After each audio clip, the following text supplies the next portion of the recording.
Hey there, Citizen Palo here, and welcome back. It's time for another tour of duty, and this time we're going to be taking a look at the Constellation, a series of ships focusing primarily on the Constellation Aquila that I have here. Well, not focusing primarily on it, but that's going to be the one you're seeing. That's the one I have access to. I am going to talk about all of them a little bit.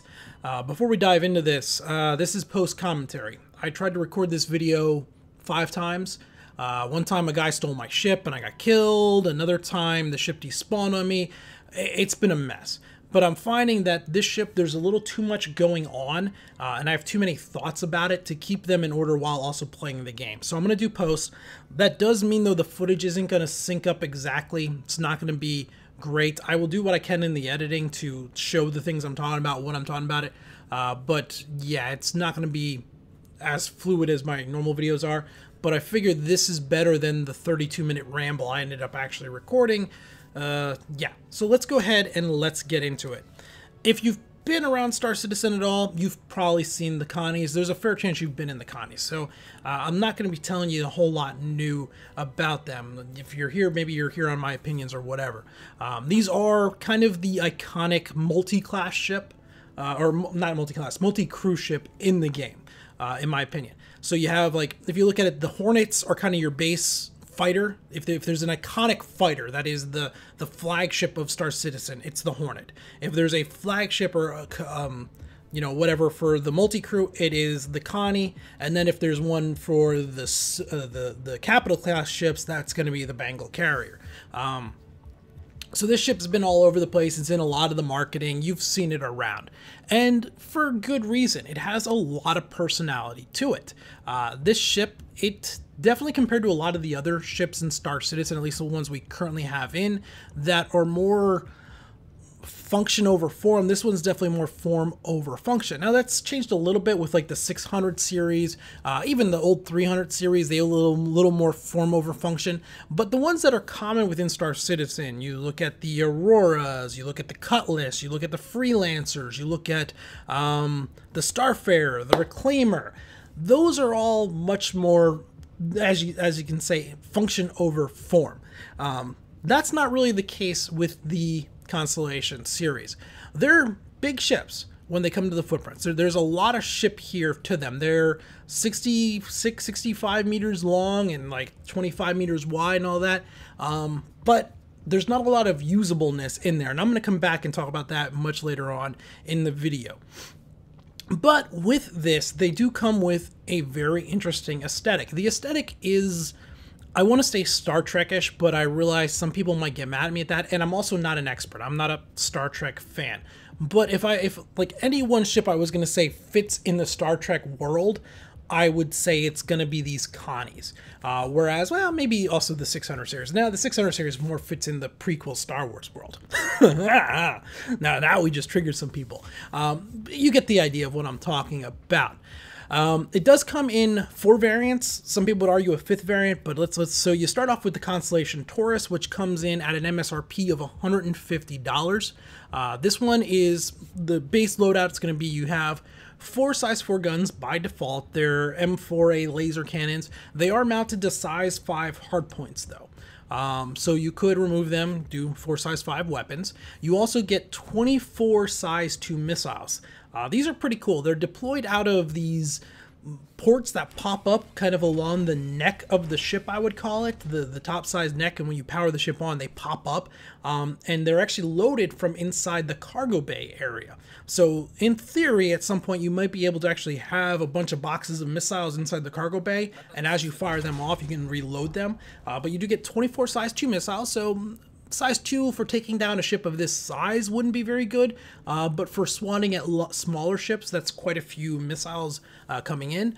The default also comes with 2 turrets. So in the cockpit area, the bridge area, there's a turret, and they share the same neck sleeve or whatever, where one turret goes up and the other turret goes down. And that's the default variant. Those have size 2s or size 3 guns on them. The turrets themselves are okay. They have a surprisingly good field of fire down and away from the ship.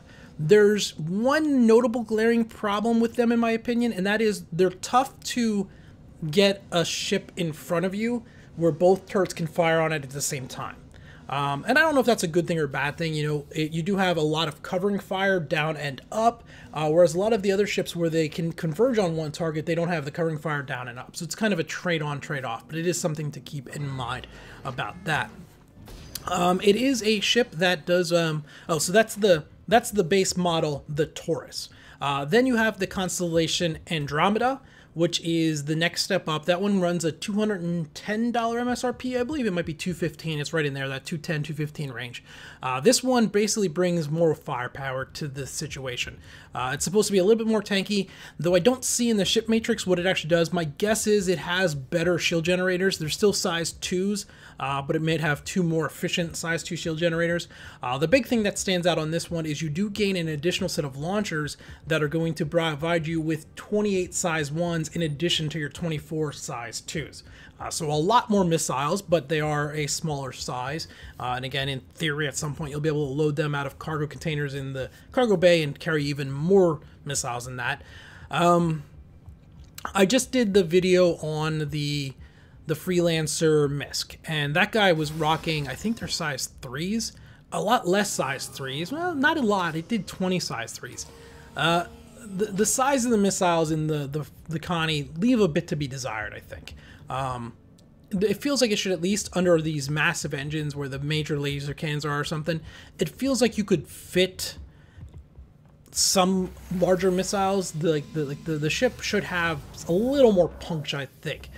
Though I guess you could also make the argument that you have all these small missiles for dissuading fighters and, you know, smaller craft from coming after you, and then you have the big guns, the M4s or possibly the size 5s, for going after larger targets. And it's also, it's not a combat ship. You know, the model, the Aquila that you're looking at here is actually an exploration ship, though the Andromeda is a little more combat than the rest of them, so take that all with a grain of salt. After the Andromeda, then I said you do have the Aquila. The Aquila does bring some different stuff to play. The Aquila drops the top turret in the bridge area instead of the turret. Well, it's still a turret, but there's no guns on it. Instead, it has like this satellite dish, radar dish type thing that you can use for mapping whatever they're going to map in later on. Currently, it doesn't do anything. You can deploy it out, spin it around, and it kind of looks funky, but there's no scanning or anything that you can do with it. In addition to that, on the side of the fuselage going down it, there's these long arms. There's 2 shorter ones and then 2 really long ones that are going to eventually deploy out, and that's going to be some type of like sensor system that you can use for scanning jump points or whatever's needed to be done. So those currently, as far as I can tell, they don't deploy out. At least in the time I've spent with the ship, I can't find a way to deploy them out at all. But that's kind of the big changes with the Aquila. The Aquila is your exploration constellation. Comes with those. It also comes with an Ursa rover. So the Aquila is $310, $315, another $100 on top of the Taurus. Actually, the Taurus, what did I say? Let me get my prices correct. It's $110, $225 then, and then $310, I believe, as we go up through that. So that $310, you do have to take into account how much of that is the cost of the Ursa rover, because the Ursa rover itself is worth $60, $80, something in there. So the Aquila price isn't as bad as it quite seems. Here we go. Constellation. Come on, update. I misspelled something. I can't see. Put an I in there. Consta. There we go. Okay. The Andromeda. I'm so professional. This is why you come here, for all of this professional content, isn't it? The Andromeda's $225, like I said, and then the Aquila is going to be $310. Open that one. Scroll down, scroll down, scroll down. You could check it on your own. Yeah, $310. So you start off at $150, $225, $310, and then the final one is the Phoenix, which is $350, and that is a very high luxury end version of the base model. So you don't have any additional missiles or anything like that, but you do have a much more luxurious interior compared to the other ones. And then the Emerald, which is also a Phoenix, is a Phoenix but with a green emerald skin on it.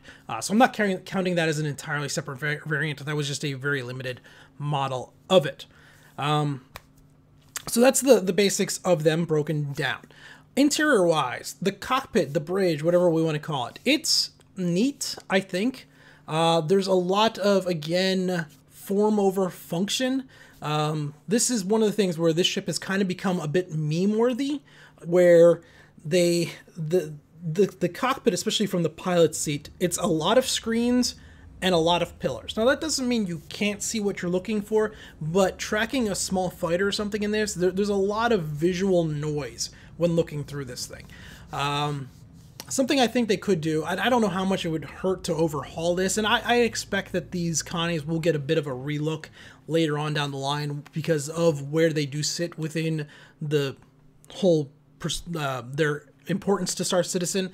But it feels like if the seats were just 12 to 18 inches closer and they removed a few of the screens, it would make the view a lot better. They're just a little too far back from that front glass, I think, to really have the best effect. I would look at the Hammerhead cockpit. Now, the Hammerhead cockpit's mounted underneath, but you do have a lot of the similar effect with this large glass panel in front of you and everything, but the Hammerhead point of view is much better. Yet, if you're in a Hammerhead and you look down, you're actually, like, in the glass area, whereas on the Constellations, you're back a foot or so from it. So I think there are some love that could be done there. If you look at this as just a cruise ship, you know, not a cruise ship as in carrying passengers, but you're taking it out, you're cruising from point A to point B, picking up cargo or whatever, it's probably fine. But definitely in the heat of the moment in combat, there's a lot of visual noise on your screen, a lot of multi-views, finders and MFDs up there.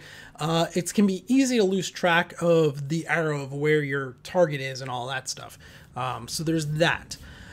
There's a lot of panels in this, so these ships are definitely ready to go for when they do get the ship components online and you have to repair your shields, you have to swap out your engines or whatever, you're pulling components out and throwing them back in. The ship has those in droves throughout everything. There's some in the cockpit, then there's some in the back cargo area, and then there's some all the way in the back with the Merlin. As we move to the back here, so in the middle area, an okay living space, I think. That's about the best I can say about it. You do have a shower.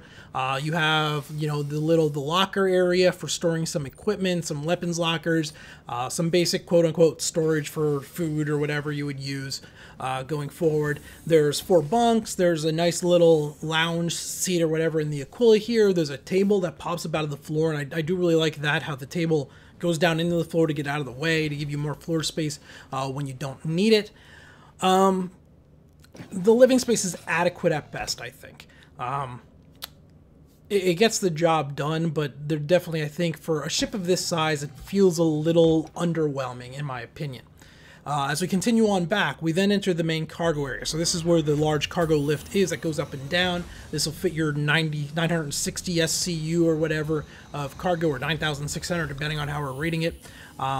It'll go down and up. The lift also is designed to work with the rover. As I said, the Aquila comes with a rover with it, so you can lower the cargo ramp down. The rover should drive right in. You raise the ramp up, and away you go.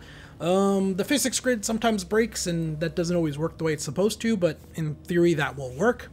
You can raise and lower it from the upper catwalk, or actually down when you're on it yourself. As we make our way around, here are you'll see the missiles located here. So you have like the front left, front right, back left, back right on each set. They're set up in like sections that will correspond with the missile pylons as they open up top. You do have 3 docking collars on this thing. So you have 1 docking collar back up in the habitation area up on top. And then here you have 1 on the left and right. And these docking collars actually come in a lot of handy for this ship. If you're going to use this ship to do a retrieval mission or whatever, where you have to go out into 0G, using the lifts, either the front lift that you use to get in or the cargo lift, is very hit or miss. As I said with the lifting the rover up, when those physics grids, when you start lifting up, the physics grids get all weird and stuff. It can be very tough to get back in this ship from EVA without these. If you're trying to get back in, use these docking collars. They're a lot easier to come and go from the ship that way when you're out in space. Use the lifts on a landing pad or whatever, but if you're out floating around, go ahead and use these docking collars for now. Sure, they'll have more use later on down the line when that docking does come online.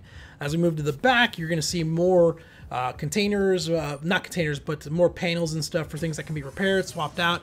And then in the back, behind everything, is the entrance for the P-52 Merlin, the little stub-nose fighter, which is currently being carried underneath. It doesn't work right now, or the fighter itself works, you just can't deploy it. You can't undock and redock it. So that's why you get a loaner fighter. You also then get the ship itself, and it's stuck there permanently. That'll come online probably when the same thing as the docking collars come online or thereabouts for actually dropping the ship off and bringing it back on. So that's your walkthrough. As we go back up, ship performance-wise, adequate. I think the turning radius of this thing is better than I would have guessed. It's okay. It's not amazing, but for a ship of this length, 65, 66 meters, it's not too bad. Acceleration for the base speed up to the 185, actually pretty good also. Beyond that is where it kind of really suffers, going up to your cruise speed, so holding down the afterburners, you come in 985, you don't even hit 1,000 meters per second, and it takes a long time to get up to there. Feels like it's missing something. For a ship that has this large of engines, something's just not quite there. But, you know, in a turning fight or whatever, it turns reasonably well, and that low-end speed and initial acceleration isn't too bad. So, while it takes you a long time to get up to that 985, if you're going there, you're probably not in a super hazardous area where you need to do it anyway, so it's probably not a big deal. That's not going to be a deal breaker. I said I wanted to talk about the lasers a little bit. Well, now's a good time. So 4.4s on gimbals, that's quite good firepower. In fact, that's really good firepower. The problem is where they're mounted on the ship. So the upper ones are probably about 25, 30 feet apart because they're on those upper engines. The lower ones are probably closer to 35 to 40 feet apart. What this means is when you fire at a target in front of you, the convergence point where all those lasers actually come together ends up being 800 meters to a kilometer out from where you're actually shooting. So you're shooting at a target a kilometer away. Yeah, if you hit them, oh boy, it's gonna hurt. It's gonna really hurt. But we'll have to see how reliably you can hit a target a kilometer out. If you're attacking something Starfaring larger, you've got a lot of firepower that you can put a bit of a hurt on them. But if you're attacking anything smaller, it's going to be very difficult to hit with these lasers outside of maybe 1 or 2 at a time just because of that convergence. And that gets exasperated even more if you go ahead and you pull off the size 4s, remove the gimbals, and just put the 4 size 5s on. While you've just significantly improved your firepower, you've quite significantly handicapped your ability to hit targets. But this does come back. I was talking a bit about how you could use the missiles to dissuade small ships and then use the big guns against larger ones. So that's entirely possible. Again, if you're shooting at a Starfarer with them, even though they might not be converging, the ship's large enough that they lasers should all hit. And then having 4 size 5s or 4 size 4s would be really good. Though it's just something you got to keep in mind. If you have a fighter in front of you at 400, 500 meters and you pull the trigger, there's a reasonably good chance your laser's just going to all straddle them because they haven't come together due to where they're located on the ship yet. It feels like they could be better positioned. There's some flat panels in around the cockpit that if you move them up there, they would then be 10 feet apart from each other rather than 25, 30. And it would just make things better. It's not really a nitpick. It's just more be aware if you're going out with this thing. This thing has the firepower to like one-shot a cutlass. You'll just pop a cutlass with no problem if you hit with all lasers, but getting them all to hit on a target can be quite difficult, so keep that in mind. That's pretty much it for going over things. The turrets are fine. Like I said, they have a tough time focusing on one target. It's tough to get them both firing on one target. Beyond that, if you can't tell, I'm not a fan. The ship's good. It is good. It's a good ship. I have no arguments about that. But I'm not a big fan of it. For a ship of this size, the habitation area isn't large enough. The usable floor space isn't large enough is what I should go. There's way too much just lost, wasted space in the cockpit. There's just a lot of lost, wasted space for the Merlin launch area.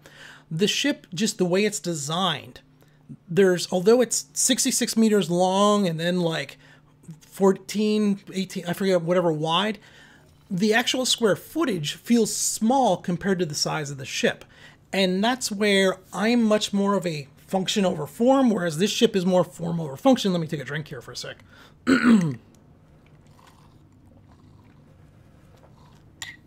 Now, none of that means it's a bad ship. Not at all. As I said, I think it's actually quite a good ship, though I do think the higher ones are outpriced. If I was going to buy one of these to add to my fleet, I would just get the Taurus. As I was saying in the beginning, the way they're done, a Taurus should be able to be easily upgraded to an Aquila, to an Andromeda, even to a Phoenix with just adding in the items. Add in the luxury couch and the luxury this and that, or the scanning array. Swap that into the turret position. That stuff should be earned in game, easily swapped in, swapped out. And at $150, the base model one is not bad. You know, you're right in that price. You're just a little bit more expensive than a base model Freelancer. You're right in that price range of the Freelancer Dur, which is the exploration one. That's like $145, I think. So you're only like $5 more than that. And this is definitely a more robust, larger ship than that. But then once you start getting what did I say it was? 225, and then again 310. I think that 310 price tag is the one that really hurts me, because I don't view it as a Constellation plus an Ursa Rova. I view it as the Constellation, and I say, okay, the Constellation Aquila costs $310, and I have a real tough time justifying that when the Carrack's going to be close to double the size of this, if not more than double the size of this, and it looks like it's going to have way more square footage for $400, which is $90 more. That is significantly more, but the Carrack also gets a rover. And from what we've seen, they've basically gone ahead and there's like no wasted space in the Carrack. The Carrack is kind of a flying trapezoid. Is that the right thing? I think it's a trapezoid. It's a flying trapezoid with everything used up. Things are either being used for cargo space, the med bay, and the habitation, and all this stuff. There doesn't seem to be any wasted space. Whereas the Aquila is kind of a tube with a bunch of stuff on it that makes it take up more space than it should. And I just don't love that. If you like it, that's not a problem. It's great. I think I've told many people, like, the Taurus isn't a bad purchase. I just wouldn't upgrade beyond the Taurus. Unless you're basically saying, okay, at some point I want a $400, $500, $600 ship. I want a stopgap. I want something that I can CCU to now and then later down the line CCU to again. Well, then maybe the Aquila is a little bit more viable. As it stands though, like, it's a good ship. They're well designed. The artists that did the work on them, especially on the Aquila, did a fantastic job. The detail is spectacular. The way the ship sounds, the noises and all of that stuff, really, really good. It makes a great, like, flagship for Star Citizen. It just doesn't fit me personality-wise. The design just doesn't work. I would prefer a Cutlass over a Taurus, and that's pretty funny.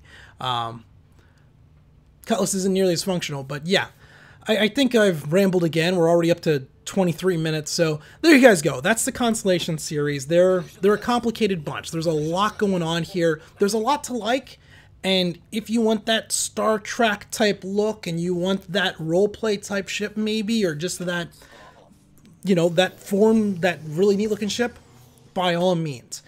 They're not for me though. All right, everyone, there you go. Let me know how wrong I am in the comments down below. I'm sure this one's going to get a lot of negativity. Until next time, though, this has been Powler. Thanks for watching.